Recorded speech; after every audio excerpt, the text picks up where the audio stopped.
А көбейтілген x квадрат қосылған b көбейтілген x қосылған c тең 0 түріндегі квадраттық теңдеуін алайық. Мұндағы a, b, c нақты сандар, және a 0-ге тең емес. Теңдіктің екі жағында a-ға бөлейік.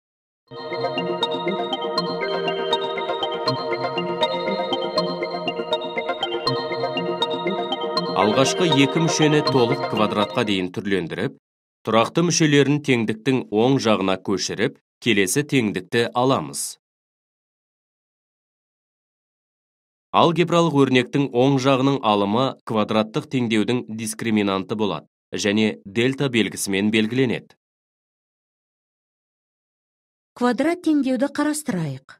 Оның дискриминанты теріс емес болсын. Енді квадрат теңдеуді түрлендірейік. Дискриминант теріс емес болғандықтан, теңдеудің оң жағы да теріс емес болады.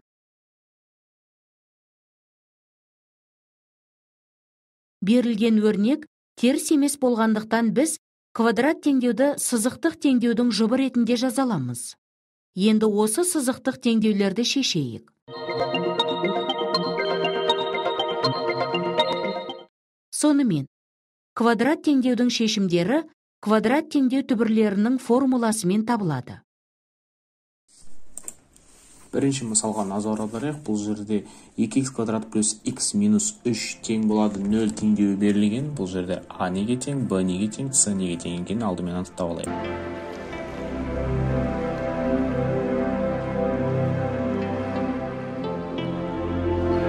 Екінші қадам ол d тең болады b квадрат минус 4 көбейту a көбейту c тең болады.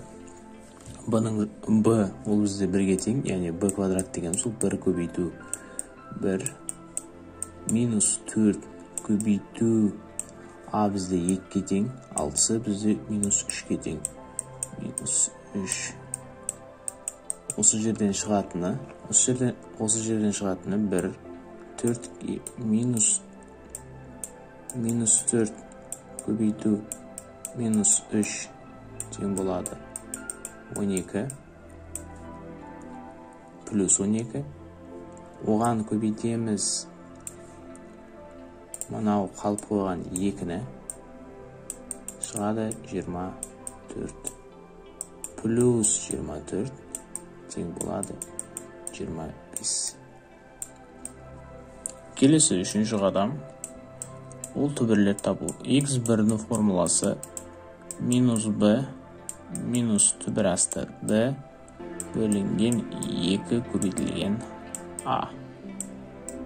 b бізде 1-ге тең, яғни минус 1 минус түбір асты d, түбір асты 25.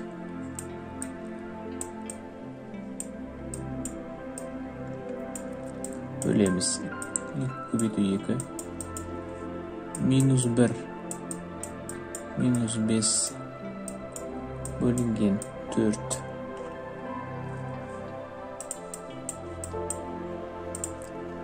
Осы жерден минус пен минус қосылады, сөйтіп минус таңбасы алдына қойылады, минус 6 бөлінген 4 ол қысқарады, минус 2-ден 3-ге минус 2-ден 3 болады. Келесі. Енді осы жерден екінші түбір табамыз.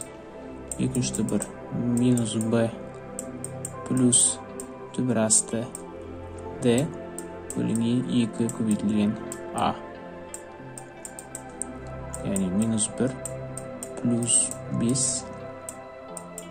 бөлінген 2 көбейту 2.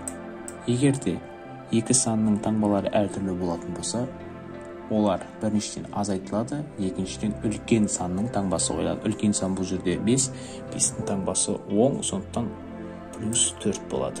Оны бөлеміз 4-ке тең болады.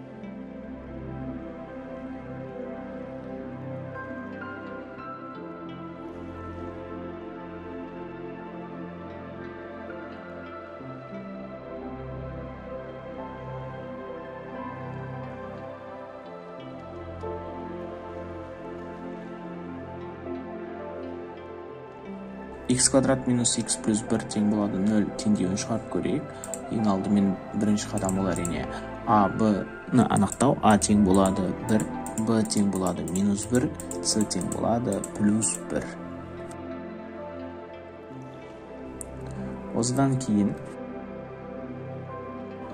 дискриминантты анықтау. Дискриминанттың формуласы b квадрат минус 4а көбейту c тең болады. Бұл жерде b бізде минус 1-ге тең. b-ның мәні минус 1-дің квадраты минус 4 көбейту 1 көбейту 1 тең болады 1 минус 4 тең болады минус 3. Келесі қадам, яғни бұл жерде біз дискриминанттың 0-ден кіші екенін анықтап тұрмыз. 0-ден кіші болған кезде оның түбірлері болмайды. x квадрат минус 2x плюс 1 тең болады 0 теңдеуі. Бұл жерде бірінші қадам ол не? А, Б және де С-ны анықтау.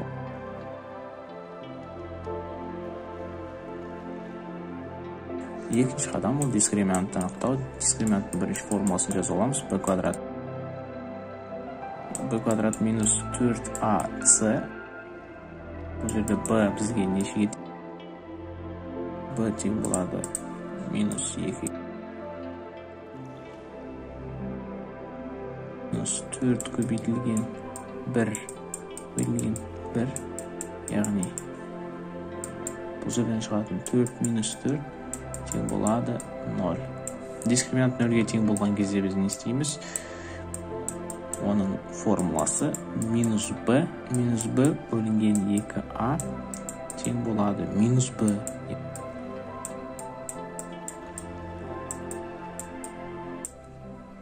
А бізде нешеге тең? А бізде 1-ге тең. Яғни минус 2-ның алдындағы, жақсаның алдындағы минус пен ішіндегі минус 2 ол плюс 2-ні береді.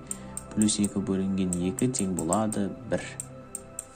Яғни жауабы 1. Яғни осы теңдеудің жалғыз ғана түбірі бар. Ол түбір 1-ге тең.